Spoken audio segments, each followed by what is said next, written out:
명절 때라서 좀, 신한 목사님들 좀 이사를 다니는데 한 분이 간이 좀 안 좋으세요. 많이 회복되셨는데 6개월마다 이제 한 번씩 검사를 받으시는데 병원에서 재검 이렇게 하라고 연락이 왔대요. 그래서 재검하라고 그러면 이거 좀 문제가 좀 있는 거라서, 그래서 목사님 생각하기에 이제 지난번 토요일 주일 이틀 동안 생각을 해본 거예요. 그랬더니 암이면은 좀 많이 힘든 상황이기 때문에 주님 기회를 한 번 더 주시면 이제 50대 후반 정도 되신데 좀 더 열심히 하겠습니다라고 이제 했는데, 초음파 상에서는 한 2.5cm 정도 좀 혹이 있었는데 CT에서는 안 나왔나 봐요. 그러니까 CT에서 안 나오면은 괜찮은가 봐요. 어떤 지방이 이제 뭉쳐 보여서 이렇게 된 것 같다고. 그래서 또 감사하면서 또 그 다음 6개월, 본인이 그렇게 얘기해요. 본인이 6개월 인생이다. 그래서 6개월마다 한 번씩 검진 받으려면 참 힘드시겠죠? 근데 어쨌든 감사하면서 6개월 또 하나님께서 베풀어 주신 은혜, 맡겨주신 것들, 사명 감당할 수 있는 그 은혜를 허락하신 것에 대해서 또 감사하고, 우리 다 마찬가지죠. 뭐 6개월이든 뭐 한 달이든 다 마찬가지입니다. 하나님께서 우리에게 소중하게 허락한 시간들 가운데 열심히 또 달려가고, 또 삶에 있어서의 마지막 순간에 또 사명 따라서 승리하는 또 귀한 삶을 또 기대하고 소망하면서 나아가는 것이 우리의 삶의 모습일 것입니다. 그래서 오늘 본문 가운데서는 사도 바울이 하나님의 은혜 또 사역을 행함에 있어서의 그 온전한 자세들을 본문을 통해서 말씀해 주고 있어요. 그래서 6장 1절에 하나님의 은혜를 헛되이 받지 말라라고 합니다. 하나님의 은혜라는 것은 가장 큰 은혜가 뭐죠, 여러분? 가장 큰 하나님의 은혜, 뭐가 하나님의 은혜입니까, 여러분? 그렇죠. 영원 구원이 가장 큰 은혜죠. 세상에서 뭐 다 아무리 따라갈지라도 가장 중요한 것은 영원 구원함 자체가 하나님의 은혜입니다. 그 은혜를 헛되이 받지 말라라고 합니다. 그러니까 신앙생활하면서 이 믿기만 하면 구원받는다라는 이 생각 자체는, 이런 구원의 방법은 어디서도 찾을 수가 없어요. 오직 하나님만이 우리에게 허락하신 은혜입니다. 믿으면 구원받는다. 그 믿음으로 인해서 구원받는 것은 다 대부분 행함을 이야기하지 믿음 자체를 강조하기보다는 행함을 이야기하죠. 하지만 우리의 행함 자체는 믿음을 증명하는 것, 비슷한 것 같아도 절대로 아닙니다. 항상 우리 믿음이 우리의 삶을 통해서 증거되는 방향으로 나아가야 되는데, 하나님의 은혜를 헛되이 받지 말라라고 합니다. 그러면서 2절에 이르시되 내가 은혜 베풀 때에 너에게 듣고 구원의 날에 너를 도왔다 하셨으니 보라 지금은 은혜 받을 만한 때요, 보라 지금 구원의 날이로다. 내가 은혜 베풀 때에 너에게 듣고 구원의 날에 너를 도왔다라는 것은 이사야서 49장 8절. 사도 바울도 구약 성경의 내용을 상당히 많이 인용을 합니다. 우리가 생각하는 것보다 많은 부분 구약의 내용을 인용을 해요. 그 구약의 말씀을 통해서 이제 신약을 연결시키고, 또 자신이 하고 있는 말이 말씀을 구약 성경의 그 성경의 그 근거로 하고 있다는 사실을 또 강조하고 있는데, 지금은 은혜 받을 만한 때고 구원의 날이다. 우리가 살아가고 있는 이때는 하나님의 은혜를 경험해야 될 때이고, 또 바로 구원의 날이라는 것에 대해서 또 이야기합니다. 하루하루의 삶의 여정 가운데 하나님의 은혜가 아닌 게 없습니다. 정말 하나님의 은혜, 모든 것이 다 하루에 눈을 뜨고 시작하면서 보여지는 모든 것들 가운데 다 하나님의 은혜가 아닌 게 없죠. 그러니까 우리가 하루하루 살아가면서 그 하나님의 은혜를 발견하기 위해서 얼마나 또 힘쓰고 있는가. 사람이 이야기하다 보면 날마다 부족한 것만 이야기하는 사람이 있고요, 또 감사한 걸 이야기하는 사람들이 있어요. 똑같이 하나님께 주신 것 가운데서 부족한 것들, 아쉬운 것들만 이야기하기보다는 그래도 감사한 내용들, 하나님께서 베푸신 것들에 대해서 바라보고 감사하는 것이 주님께서 더 우리에게 원하시는 모습임을 보게 됩니다. 지금은 은혜 받을 만한 때고 구원의 날이다. 그것에 대해서 말합니다. 그러면서 직분 자체를 이야기하는데 3절에 이 직분이 비방을 받지 않게 하려고 무엇이든지 아무에게도 거리끼지 않게 하고 라고 합니다. 그러면서 직분에 대해서 이야기하면서 6장 1절에 보면 우리가 하나님과 함께 일하는 자다라고 이야기해요. 주의 일을 감당함에 있어서 6장 1절은 하나님과 함께 일하는 자. 이 창조주 하나님이 피조물 된 우리와 함께 일한다라는 것 자체가 그냥 하나님 우리와 함께 일하시는구나 그렇게 단순히 받아들일지 모르겠지만은 창조주께서 우리 한 사람 한 사람과 함께 일하고 있다라는 거, 함께 일한다라는 거 무슨 뜻이죠? 뭔가 좀 비슷한 관계성이 있을 때에 좀 함께 일한다는 말이 성립이 되잖아요. 그런데 창조주 하나님이 피조물 된 우리와 함께 일하고 있다. 그 모든 것들. 그래서 교회에서의 행해지는 모든 것들은 중요한 것은 그 삶의 모든 것들 자체가 다 그리스도 예수 주님과 함께하고 있다는 거. 교회에서의 크고 작은 모든 사역의 연속들은 하나님이 우리와 함께하심의 증거이고, 그러니까 모든 것들 가운데 하나님이 함께하시면은 그에 합당한 열매들이 맺혀질 수밖에 없습니다. 교회들이 이제 한 해를 결산하고 또 움직이는 이런 과정들. 그러니까 매년 1월이면 한 해를 결산하게 돼요. 결산함을 통해서 이제 보게 되면 많이 그래도 좀 많이 성장한 교회들이 있고 또 한참 또 떨어지는 교회가 있고 대부분 보면 이렇게 제자리를 지키고 있기보다는 위로 올라가거나 좀 더 성장하거나 교회가 부흥하거나 아니면 뒤로 가거나 거의 이제 두 가지 양상들이 또 많이 나타나게 됩니다. 중요한 것은 교회는 하나님과 함께하고자 했을 때에 이 풍성한 열매와 결과들이 나타날 수밖에 없다라는 것을 기억해야만 합니다. 사역의 순간순간 하나님이 함께 우리와 일하고 있다라는 거. 그래서 교회에서의 크고 작은 직분을 맡았을 때도 다 마찬가지입니다. 하나님이 우리와 함께 이 시간도 일하고 계시는구나. 그것에 대해서 기억하며 나아가는 거예요. 그러니까 우리가 어떤 그 사람이 움직이게 되면은 움직임 따라서 어떤 결과들이 나타나잖아요. 그 결과들을 바라볼 때마다 우리는 하나님의 인도하심의 손길과 예비하심을 더 경험할 수 있어져야 됩니다. 그렇기 때문에 오늘 말씀을 통해서 직분 가운데서도 직분이 비방을 받지 않게 하려고 무엇이든지 아무에게도 거리끼지 않게 하고, 그러니까 그 일과 자체는 직분은 하나님과 우리가 함께하고 있기 때문에 그것 때문에 우리가 다른 사람에게 거리끼지 않게 하기 위해서 또 달려가야 된다라는 사실에 대해서 말씀하고 있습니다. 믿지 않는 사람들이나 믿는 사람 서로를 통해서 생각했을 때에 옆 사람 한 사람을 통해서 다 하나님의 인도하심 그리스도 예수를 발견하게 되거든요. 그렇기 때문에 우리는 주의 일을 감당함에 있어서 한 가지 주님과 우리와 함께 한다라는 사실에 대해서 기억하고 그 인도하심 따라서 나아가는 것을 이야기합니다. 그러면서 4절에 사도 바울의 고난 시리즈가 그 고린도서에 두세 번 정도 나오는데 그 중간 그 세 가지 중에 한 가지가 이제 이 고난 시리즈. 그러니까 바울 사도가 주의 일을 감당함에 있어서 얼마나 큰 환난과 어려움을 경험했는지를 또 오늘 본문 가운데 발견하게 됩니다.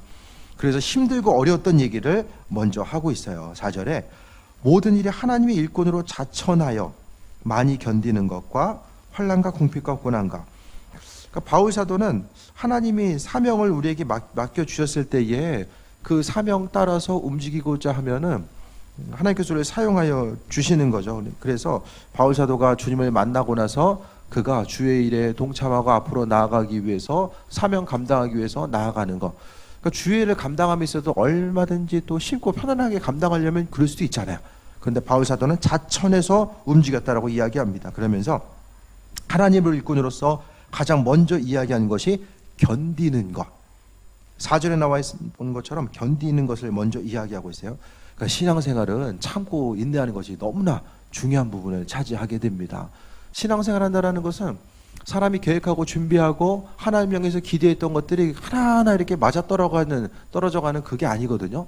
하나님의 일하심을 예측하기가 정말 힘듭니다. 왜냐하면 그분의 창조적인 능력을 우리의 그 머릿속에서 가두거나 또 인식하기가 힘들기 때문입니다. 그래서 일꾼으로서 사도 바울은 견디고자 했고 환난과 궁핍과 고난을 또 말씀하고 있습니다. 그 사도 바울이 궁핍과 어려움을 경험했던 것은 그는 한 군데 머무르지 않았어요.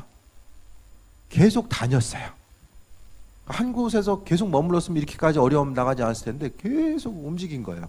움직이면서 또 새로운 곳에 가서 또 움직이고 개척하고 또 움직이고 개척하고 이런 그 개척자의 마음, 복음 전도자의 마음을 가지고 계속 움직인 것이고, 또 한 가지는 이와 같은 어려움은 정기적인 후원에 대해서 잘 받지 않았다라는 거예요. 이 당시에 있어서 유대인들은 각자의 말씀을 연구한다고 할지라도 각자의 직업 한 가지씩을 가지고 있었어요. 그래서 먹고 사는 문제는 스스로 해결하면서 움직여 나갔거든요. 근데 하나님께서 허락하신 은혜, 복음 전파하는 자들에게 허락하신 하나님의 은혜, 또 교회에서 책임질 것에 대해서도 이야기하는 부분이 있지만, 바울 사도는 워낙 많은 부분이 사도성에 대해서 공격을 받다 보니까 자신이 교회로부터 어떤 선교적으로 도움을 받는 것 자체를 또 경계했던 모습 또한 발견됩니다. 그러니까 이런 것들, 움직여야 되고 정기적인 후원도 받지 않는 것들, 이런 내용들을 생각했을 때 이게 고난의 모습이 계속해서 가중되었던 것을 우리가 발견하게 됩니다. 그래서 견디는 것과, 그러니까 사도 바울이 복음 전파하면서 자신이 사역을 감당함에 있어서 힘든 일들을 이야기하고 있어요. 견디는 것과 환난과 궁핍과 고난 자체에 대해서 또 말씀하고 있습니다. 그러면서 5절에 매맞음과 갇힘과 난동과 수고로움과 자지 못함과 먹지 못함 가운데서도 라고 합니다. 그래서 4절과 5절 가운데서는 그가 사역을 감당함에 있어서 힘들고 어려움과 고난의 모습을 겪었던 것을 오늘 본문 가운데 아주 자세하게 기록하고 있습니다. 이것을 우리의 삶의 자리로 가지고 왔을 때에 주의 일을 감당하려고 했을 때 여러분이 기대하는 바는 무엇입니까? 교회 와서 열심히 수고하고 헌신하고 봉사해요. 그럼 우리 인생 가운데 펼쳐지는 모든 것들이 내가 주님의 일을 헌신했기 때문에 주님도 알아서 좀 양심이 있으시면은 내 삶을 좀 책임져 주셔야 되고, 또 알아서 움직이시는 거. 그러니까 서로 이제 주고받는 관계성 가운데서 많이 인식들을 한다는 거예요. 사람이 나도 모르는 사이에 항상 이 관계성 가운데 이제 주고받는 관계성에 익숙해 있다 보니까 하나님도 그렇게 행하셔야 되는 건데, 수고와 헌신도의 비례해서 하나님을 행하셔야 되고, 또 내가 정해놓은 그런 시간의 흐름 가운데 그 안에 모든 것을 하셔야 된다라는 생각들이 존재하게 됩니다. 근데 바울 사도는 본문 가운데서 그가 환난과 어려움과 궁핍과 고난 가운데 있었던 그 부분에 대해서 참 이상한 것은 이상하게 여기지 않았다라는 거예요. 안 이상하세요? 지금 생각했을 때에? 나는 추하라고 열심히 하는데 맨날 보여지는 것은 계속 힘들고 어려움의 고난이 계속돼서 다가왔을 때에 대부분의 사람들이 그걸 이상하게 여기거든요. 근데 바울 사도는 그 부분에 대해서 주를 위해서 고난당하는 것 자체에 대해서, 그러니까 매맞고 갇히고 난동과 수고로움과 자지 못하고 먹지도 못하고, 그러니까 여러 가지 환난과 어려움의 모습 가운데 놓여 있는 그것에 대해서 이 부분이 다 자신이 직분을 감당하기 위한, 하나님의 일꾼으로서의 온전한 직분을 감당하기 위한 하나의 과정이었음을 오늘 본문 가운데 말씀하고 있습니다. 그러니까 세상 가운데 우리가 어쩔 수 없이 육신의 연약함이 있기 때문에 행함에 따라서 하나님이 기대하는 바가 있지만, 중요한 것은 삶의 순간순간마다 하나님은 이 땅에서 심은 대로 허락하시기도 하지만, 또 하나님 나라의 은혜와 상급으로서 또 허락하시는 부분들도 분명히 있게 되는데, 바울 사도의 모습을 통해서 보게 되면 하나님 나라, 그 수고함을 통해서 온전한 천국에서의 상급과 그런 인도하심과 기대함, 그게 바로 디모데후서를 통해서 우리가 발견할 수 있잖아요. 그가 의의 면류관을 기대했던 것. 그러니까 주님의 제자들의 전체적인 모습을 통해 보게 되면 세상에서의 삶은 복음 전파 때문에 정말 힘들고 어려운 삶을 살아가게 됩니다. 그냥 그 사도로서 평생 잘 있다가 은퇴하고 나서 시골 내려가 가지고 그냥 집 짓고 그냥 편하게 그냥 살다가 갔던 분들 아무도 없죠. 요한만 반모섬에서 유배당하다가 그가 이제 죽을 뻔했어요. 원래 죽어야 되는데 하나님의 은혜로 살려주신 거예요. 그래서 안 죽고 이제 살아난 거죠. 그래서 이제 그가 반모섬에서 유배 생활이 있었지만은 그의 삶의 모습을 통해 보면 유배 생활 자체도 쉽고 편안한 삶은 아니었을 거예요. 그러니까 이런 수고와 노력이 있었기 때문에 복음이 계속해서 소아시아와 유럽을 통해서 전해지게 됩니다. 여러분, 복음을 받아들이기 위해서 누군가 수고한 사람들이 분명히 있었겠죠. 다들 계시 받고 오셨습니까? 교회? 다 계시 받고 오셨어요? 아니죠. 누군가의 수고가 있기 때문에 우리가 다 또 주를 위해 헌신하고 나아가시는 부분들이 있게 됩니다. 6절부터는 바로 하나님의 은혜, 그러니까 힘들고 어려운 일을 이야기했었다고 한다면 주의 일을 감당함에 있어서 하나님이 허락하신 그 은혜와 풍성한 것을 이야기합니다. 깨끗함과 지식과 오래 참음과 자비와 성령의 감화와 거짓없는 사랑. 깨끗하다라는 것은 심령이 깨끗하다는 것을 이야기하겠죠. 지식이라는 것은 하나님 말씀에 대한 지식 자체. 그러니까 그는 구약에 나와 있는 내용과 그가 사역을 하면서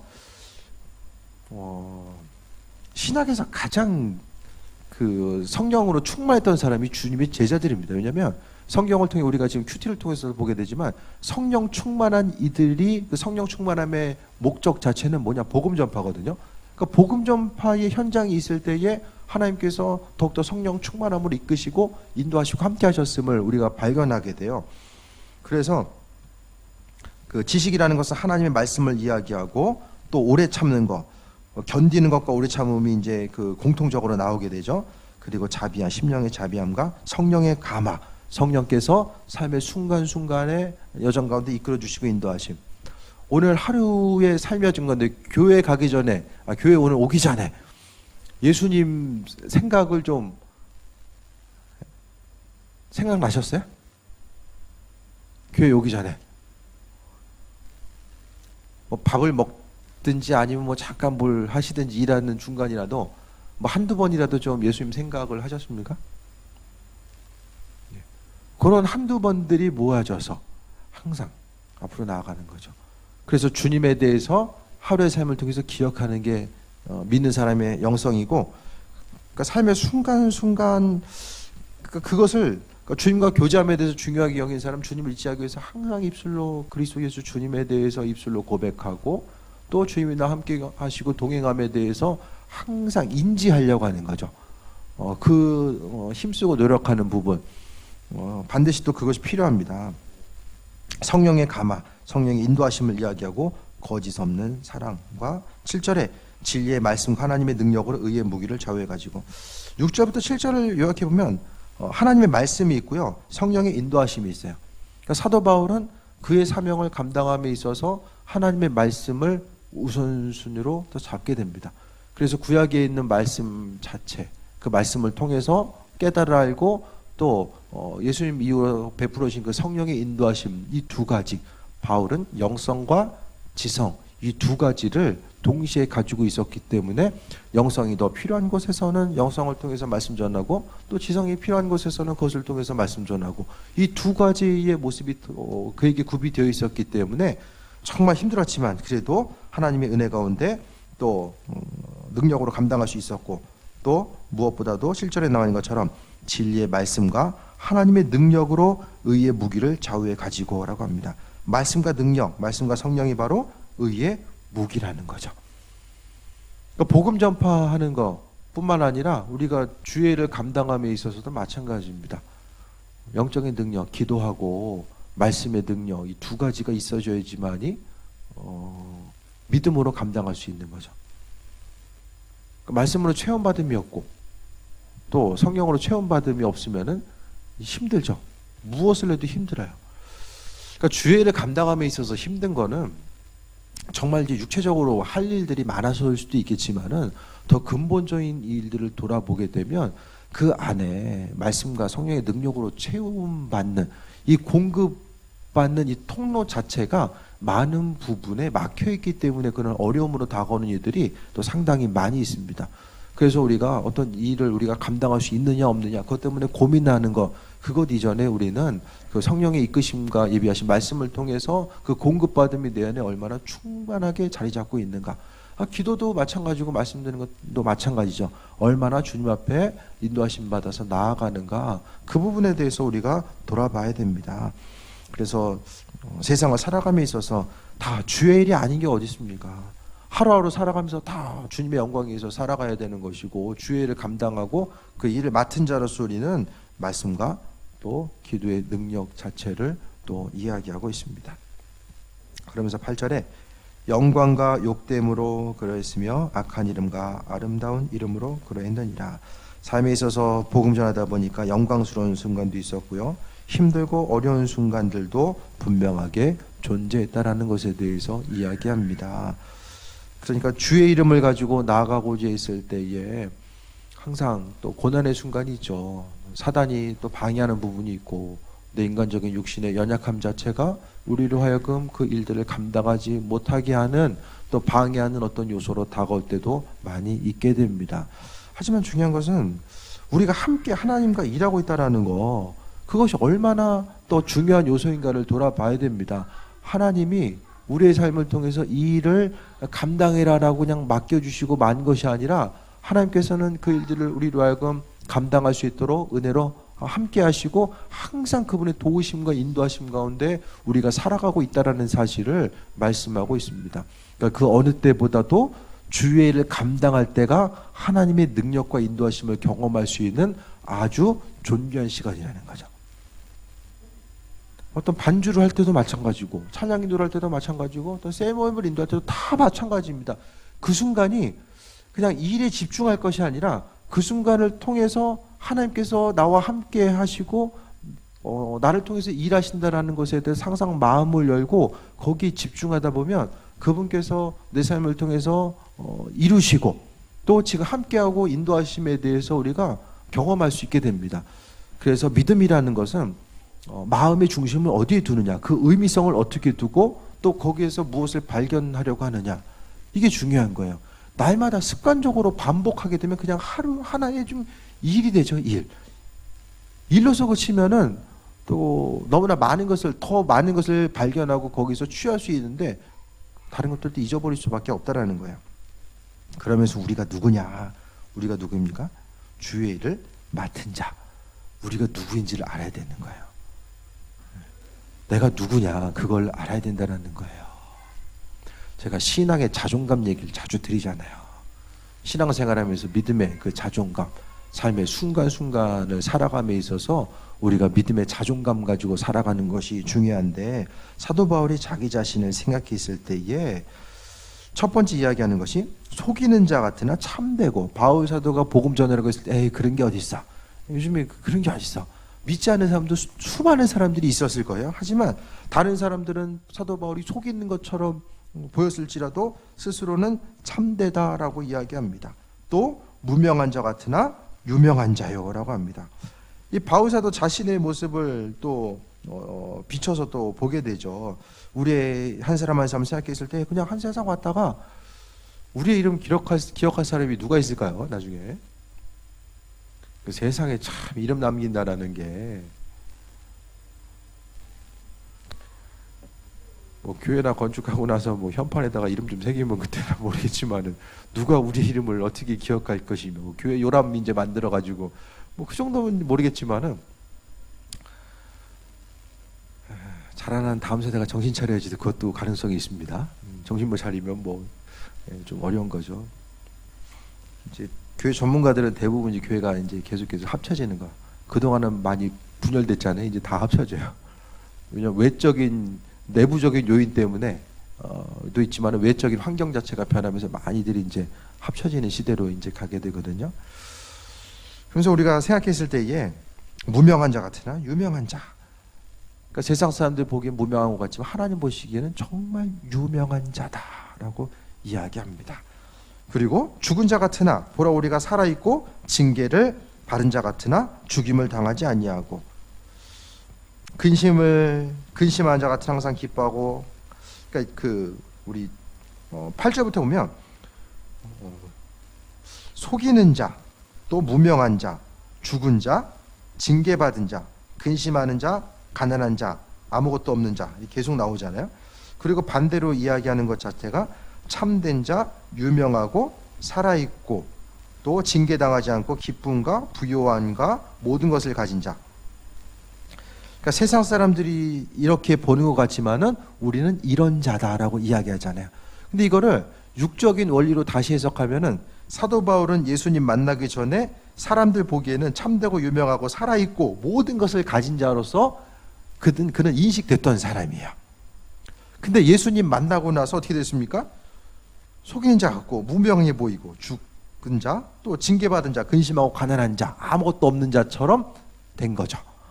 그 인생 자체가 오늘 본문을 보니까 어떻게 보면은 사도 바울이 자신의 옛날의 삶과 현재의 삶을 비교해 보니까 아, 옛날에 내가 이랬었는데 사람들의 시선이 나를 이렇게 생각했는데 지금 현재 생각하고 나니까 주님의 시선으로 보니까 내가 이러한 삶에서 이런 삶으로 이렇게 변화되었구나. 여기서 보면은 사도 바울의 그 예수님 만나기 전 비포와 애프터가 극명하게 이게 나뉘는 사람이 바로 성경에 보면은 바울이잖아요. 바울 사도. 주님의 제자들도 또 마찬가지죠. 하나 순종하면 하나 또 하나님 허락해 줍니다. 우리가 큐티를 통해 볼 수 있는 것처럼 예수님이 그러니까 제자들의 모습을 통해 보게 되면 제자들이 밤새도록 고기 잡으려고 했는데 못 잡았잖아요. 그래서 이제 얼른 금을 싣고 가서 이제 쉬고 이제 자야지 하는데 갑자기 예수님이 오셔가지고 야, 좀 배 좀 빌릴 수 있어? 그 당시에는 음향 시설이 제대로 안 돼 있으니까 배에서 육지 쪽을 바라보면서 이야기하면 우리가 생각한 것보다 훨씬 더 많이 목소리가 퍼져 나가요. 그래서 베드로한테 가가지고 이제 제자들한테 가가지고 배 좀 잠깐 빌려줄래? 여러분 같으면 어떻게 하겠어요? 언제 끝날지도 모르는데 가가지고 배 빌려주고 있어요? 그 배만 빌려주고 그냥 집에 가요? 그물도 정리해야 되고 할 게 얼마나 많아요. 근데 제자들은 배를 빌려줘요. 예수님한테 배를 내어드리는 거잖아요.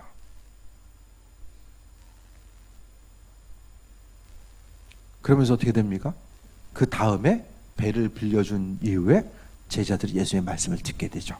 그 이후에 예수님이 나를 따르라고 했을 때에 그 이후 어떻게 됩니까? 제자로서의 사명 감당하게 되잖아요. 그들은 정말 부족한 삶의 모습을 보이게 돼요. 여러 가지로 성격도 급하고 또 서로 인간적인 욕심도 있고 또 명예에 대한 이런 소유욕도 많이 가지고 있었고요. 평범한 한 사람 한 사람이었어요. 그런데 그들의 모습을 보게 되면 첫 번째 단추를 잘 끼워대는 거예요. 힘들고 어렵고 정말 피곤한 그 상 가운데 있었지만은 주님의 말씀 앞에 그들은 반응했어요. 배를 빌려주지 않았으면은 옆에 또 다른 배가 있었는지는 모르겠지만은 아유 피곤한데 그냥 그걸 빨리 정리하고 그냥 우리 집에 가서 잠자고 또 다음 거 하자 했으면은 그 다음 단계가 어떻게 진행되는지 모르는 거예요. 하나 순종하고 났더니 하나님께서 그 다음 단계를 열어주신 거예요. 성경에서 보게 되면 하나님의 기품, 그분의 은혜의 풍성함, 말씀의 깊이와 풍성함, 그 온 우주를 창조하신 그 하나님의 창조적인 능력이 얼마나 깊고 넓을까? 하늘을 두루마리 삼고 바다를 먹물 삼아도 그 하나님의 사랑에 대해서 다 기록할 수 없다라고 하는 그 은혜에 대한 풍성함, 그 풍성함이 있는데 여러분 알고 있는 신앙생활은 어디까지입니까? 열심히 믿어가지고 그냥 세상의 삶이 좀 지금보다는 좀 더 편안하고 죽어가지고 천국에 가서도 좀 상급이 있었으면 좋겠다. 그냥 대부분의 사람들이 이제 그 수준에서 머물면서 이제 믿음 생활을 하려고 합니다. 근데 그것보다는 훨씬 더 깊고 넓고 풍성한 것, 그 하나님의 정말 그 풍성한 은혜, 우리가 말로써 일일이 형용할 수 없는 그 무언가가 정말 있을 텐데 그 신앙의 깊이 자체에 대해서 우리가 하나님의 말씀, 우리가 하나님 말씀하셔도 대부분 이제 못 알아듣는 거예요. 우리의 믿음이 조금씩 성장하지 않으면은 그 깊고 넓은 하나님의 그 우주적인 그 은혜와 평강함, 그 성숙함, 그것에 대해서 조금 더 맛보지 못하고 삶을 마무리하게 되는 거예요. 우리가 더 믿음으로 성숙해야 되는 이유는 성숙한 만큼 하나님의 뜻이 무엇인지를 알게 되고 성숙함 따라서 하나님께서 맡기신 직임과 직분의 이 분량도 달라지기 때문입니다. 그렇기 때문에 우리가 순간순간 그냥 더 큰 은혜와 상급만을 바라는 것이 아니라 그 더 깊은 신앙의 단계는 뭘까요? 바로 아버지의 마음을 알아가는 거죠. 하나님 안에 있는 그 풍성한 마음을 함께 주님과 나누는 거죠. 세상을 향한 마음, 나를 향한 마음, 주변 누군가를 향한 마음, 이 모든 것들을 하나님은 나누고 싶어 하시거든요. 그 나눔의 대상 자체를 어떻게 하는가? 끊임없이 세상 물질적인 것만 구하고 있는 이들에게 그 하나님의 사랑과 인도하심 자체를 그들과 나누겠는가? 아니면 아버지의 마음, 세상 환경의 모든 것들을 주님께 맡겨드리고 아버지 뜻과 인도하심이 있다는 사실에 대해서 기억하고 그 예비하심 따라서 나아가는 그 삶의 여정 가운데 하나님께서 원하실까? 이걸 한 가지 한 가지를 좀 돌아볼 수 있게 되길 바랍니다. 마음에 가지고 있는 생각, 신앙의 중심은 항상 그 마음의 중심을 가지고 있는 것은 입술로서 계속해서 나오거든요. 입술의 반응으로서 나와요. 그 사람이 가지고 있는 마음의 중심이. 그럼 나는 날마다의 삶의 여정 가운데 무슨 얘기를 하면서 살아가고 있는가? 그 말하는 것을 점검해 보면은 내 신앙의 깊이와 믿음의 분량이 어느 정도인지를 대충 알게 돼. 내 소리를 내가 들어서 알게 된다라는 거예요. 사도 바울은 스스로 생각했을 때에 지금은 다른 사람 보기엔 속이는 것 같으나 나는 참된 자이고, 다른 사람들 보기에는 정말로 유명한 사람이었지만은 이전에는 정말로 유대교회에 있어서의 핵심적인 멤버로서 유명한 사람으로 여겼다면 지금은 다 버린 자로서 가는 곳마다 핍박받는 자, 또 죽은 자 같으나 보라 살아있는 자. 그 삶을 통해서 눈에 보이는 환경은 죽은 것처럼 보여도 실제적으로는 살아있는 자다라고 이야기하고 있고, 징계받은 자 같으나 죽지 않는다. 그러니까 현실 자체는 지금 힘들고 어렵고 징계받은 자 같은데 결코 죽은 자가 아니라는 거예요. 왜? 하나님께서 살려주시고 인도하시니까. 그리고 근심하는 자 같으나 항상 기뻐하고, 성경은 우리가 생각하는 것보다 기쁨에 대해서 아주 중요한 분량을 차지합니다. 핵심적인 구절은 다 기뻐하라고 이야기하고 있어요. 믿음의 어떤 그 행함에 있어서 또 신앙생활에 있어서의 그 기본 원리를 이야기하면서 이 기쁨의 요소를 항상 이야기하고 있습니다. 그래서 10년 가운데 우리가 믿는 자로서 기쁨을 가지고 있고, 가난한 자 같으나 많은 사람을 부유하게 하고, 세상 가운데 정말 가난한 사람은 스스로만 위해서 사는 사람이 가난한 사람이에요. 사도 바울은 분명하게 많은 사람을 부유하는 자가 정말 부유한 사람이다라고 이야기합니다. 없기 때문에 나누지 못하고 계속해서 없고, 이게 이제 빈곤의 악순환이에요. 하지만 작은 것이다라고 할지라도 나눔의 삶을 살다 보면은 이 빈곤의 악순환이 아니라 또 행함의 온전한 그 선순환으로 우리가 만들 수 있다라는 것을 이야기합니다. 그러니까 신앙생활 한다라는 거, 그 믿음을 통해서 승리하는 삶의 모습이 마찬가지거든요. 그러니까 하나님은 믿음의 가정들 위해 지금까지 너무나도 많은 것을 부어주시고 인도해 오셨어요. 하나님의 도우심과 인도하심을 경험하는 것, 왜? 많은 사람들을 부유하기 위해서, 부유하게 만들게끔 하기 위해서 하나님은 그 일들을 행한다라는 거예요. 그래서 하나님이 부어주시는 사람, 그 영적으로 풍성할 뿐만 아니라 육적으로 하나님께서 부어주시는 사람의 시선 자체는 항상 다른 사람을 향해 있는 이들을 하나님께서 귀하게 여기시고, 왜냐하면 하나님께서 주변 사람들을 사랑하시고 은혜로 베풀어 주시는데 그 일들을 내가 감당하려고 했을 때 하나님이 나를 통해서 그 일들을 행하신다는 거예요. 사람이 욕심 없는 사람이 있습니까? 대부분? 다들 욕심이 있죠. 더 소유하고 싶은 욕심 자체가 있고, 더 가지고 있으면 그 가지고 있는 것 자체가 앞으로에 있어서의 나를 좀 안정감과 평안함으로 이끌지 않을까라는 생각을 대부분이 하게 되죠. 근데 그 생각 속에서 내 육신의 본성 가운데서 이길 수 있는 것은 무엇입니까? 영혼의 때를 생각하는 거예요. 그거밖에는 방법이 없어요. 주님 만날 때를 생각하는 거, 그것밖에는 육신의 소욕에 대한 문제 자체, 그 욕심 자체를 이길 수 있는 방법은 아무것도 없습니다. 그래서 항상 우리 스스로를 점검해 봐야 됩니다. 날마다 예전에 내가 그렇게 살았는데, 근데 지금 현재의 모습이 되게 중요해요. 이전보다는 현재 내 삶의 모습이 너무나도 중요합니다. 그래서 내가 세상적인 이 물질적인 것이 주는 이 강력한 힘과 능력 앞에서 내가 얼마나 영성을 지키고 있는가, 그 부분을 날마다 점검하지 않으면은 이 영혼의 때에 대해서 준비하지 못하고 스스로 어떤 것을 체험받고 나아가다가 또 어려움 당할 수밖에 없습니다. 중요한 건 마지막에 10절에 이야기하면서 아무것도 없는 자 같으나 모든 것을 가진 자로다라고 한마디로 정리하고 있어요. 사도 바울이 가진 거가 무엇이 있습니까?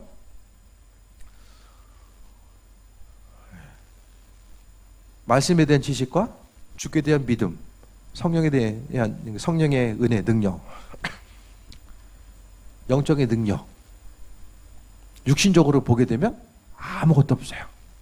뭐 결혼했다는 것도 없고요. 없어요. 굳이 찾자고 하면 뭐 로마 시민권? 근데 로마 시민권이 있으면 뭐합니까? 다른 사람들이 알아보질 못하는데. 로마 시민의 옷을 입고 다녀요. 토가라고 하나 옷을 입고 다니는데 비싼 옷이거든요. 근데 바울은 그 옷을 입지 않았어요. 그러니까 이마에다가 나 로마 시민이라고 뭐 써붙이고 다니는 것도 아니고, 그러니까 다 보면 못 알아보잖아요. 그래서 어려움 당하잖아요. 다 뒤로 한 거예요. 스스로 의지하고자 했던 모든 것들을 다 뒤로 하고자 한 것, 그것에 대해서 또 이야기합니다. 그러니까 중요한 것은 아무것도 없는 자지만은 모든 것을 가진 자. 대부분의 사람들이 다들 천국 가면 누구 만나고 싶어 할까? 첫 번째는 뭐 예수님 만나고 싶어 하겠지만, 그 다음에는 사도 바울도 많이 만나고 싶어 할 것 같아요. 베드로도 좀 만나고 좀 만나고 싶어 하지 않을까요? 모든 것을 가진 자. 여러분 뭘 가지고 있습니까? 스스로 가지고 있는 것이 무엇인지를 좀 생각해 볼 수 있게 되길 바랍니다. 말로는 영원한 하나님 나라에 대한 생명의 가치를 이야기하되 눈에 보이는 것 가운데서는 계속해서 세상적인 것들 많이 벌면은 남습니까? 어차피 적게 있어도 모질라고요. 보니까 많이 있어도 모질란 것 같아요. 항상 없어요. 하지만 주님 앞에서 우리가 부유한 자로서의 온전한 삶을 살아가는 것. 그러니까 결국 내 삶의 모습 자체가 직분 맡은 자로서 신앙인의 삶은 바로 그리스도 예수 그분을 통해서 만족하는 삶, 기대함과 소망함을 가지고 살아가는 거야. 그래서 내가 있고 없음 때문에 기쁨이 있고 마음이 불안하고 그게 아니라 오직 그리스도 예수 주님과의 관계성 가운데서 내가 기쁨을 소유하고 나아가는 자. 세상적으로도 없고 주님 보시기에도 없고 가장 불쌍한 사람이죠. 세상적으로는 좀 없어 보여도 주님 보시기에 부유한 자로서 온전한 삶을 살 수 있게 되길 바랍니다. 그게 되기 위해서는 항상 내가 지금 뭘 의지하면서 살아가나, 그걸 기억해야 돼요. 내가 뭘 의지하면서 살아가나. 목회하면서 좀 경계하는 것들이 몇 가지 있는데, 사람 의지하고 싶은 마음, 이제 가끔 그런 게 들 수도 있잖아요. 누군가 좀 나를 좀 더 끌어줄 수 있는 사람, 그런 부분에 대해서 또 하나님께서 좀 목회 초기부터 좀 그런 마음을 많이 주신 것 같아요. 사람 의지하는 것에 대해서 항상 경계할 것에 대해서 마음 주시는 것들. 또 소유에 대한 그 욕심 자체. 욕심 있어 보이세요? 없어 보이세요? 제가 욕심이. 대답을 잘해야 돼요.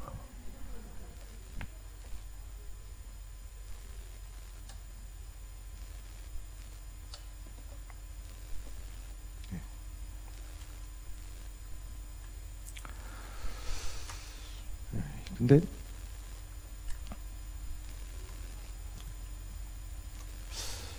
참 직장생활 했으면 잘 뭐 하실 것 같은데, 목회하면서 이제 그런 부분에 대해서 좀 내려놓게 하신 것 같아요.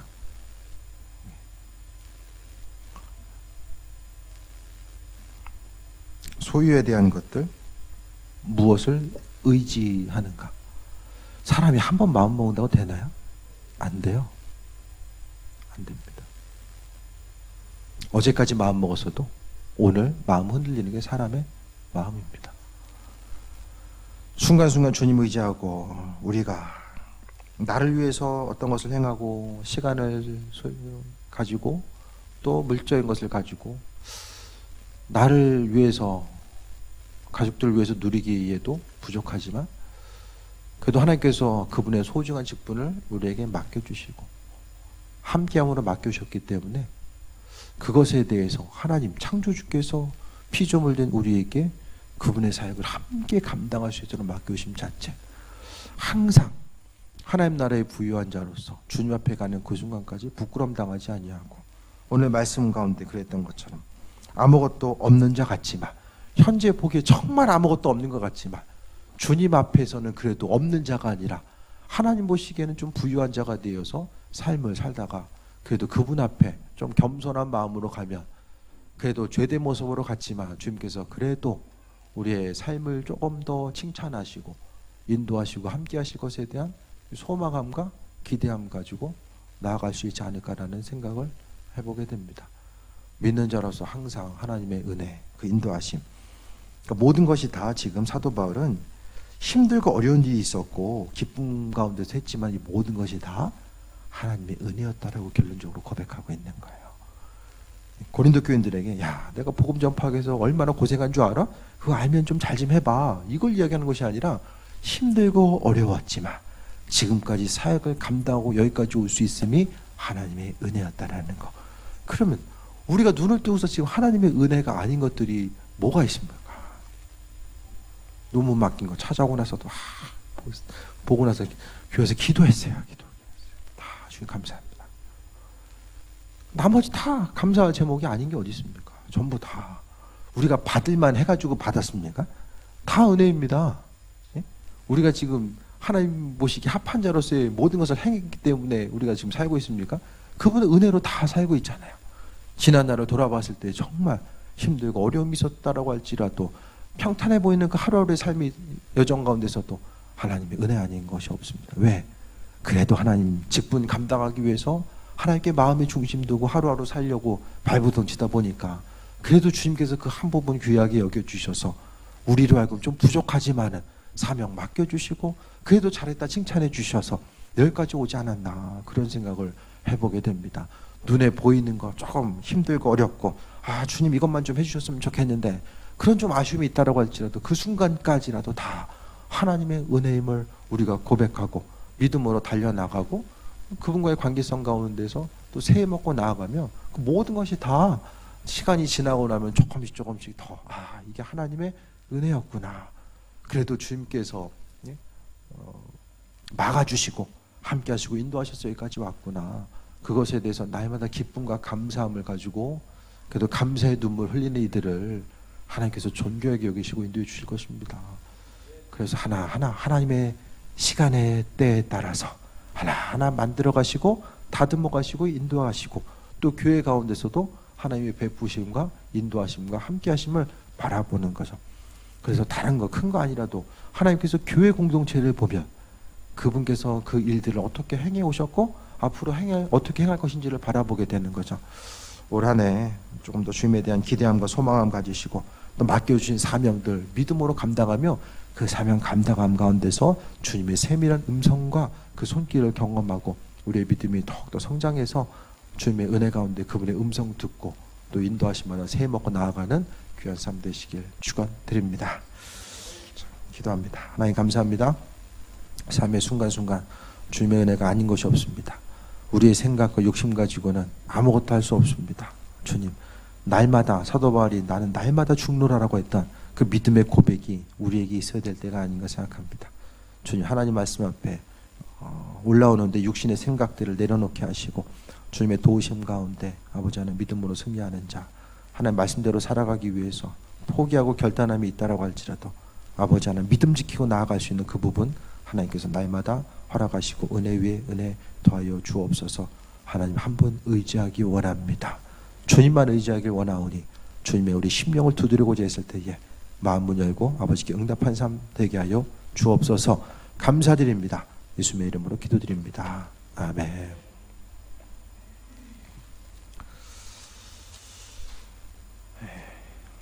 찬양하고